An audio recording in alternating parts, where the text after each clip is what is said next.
APSRTC బస్సుల్లో మహిళల ఉచిత ప్రయాణం పథకం స్త్రీ శక్తికి అద్భుతమైన స్పందన కనిపిస్తోంది. రోజు రోజుకి మహిళా ప్రయాణికుల సంఖ్య పెరుగుతోంది.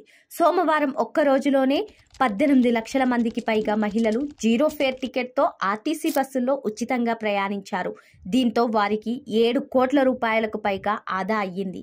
పథకం ప్రవేశపెట్టిన 4 రోజుల్లో 47 లక్షల మంది మహిళలు ఈ పథకాన్ని సద్వినియోగం చేసుకోగా దాదాపు 19 కోట్ల రూపాయల మేర వారికి ఆదా అయ్యింది. రాష్ట్రంలో స్త్రీ శక్తి పథకం అమలు తీరుపై ఆర్టీసీ ఉన్నతాధికారులతో సచివాలయంలో సీఎం సమీక్షించారు. ఘాట్ రూట్లలోని ఆర్టీసీ సర్వీసుల్లో స్త్రీ శక్తి పథకం అమలుకు ముఖ్యమంత్రి అంగీకారాన్ని తెలిపారు.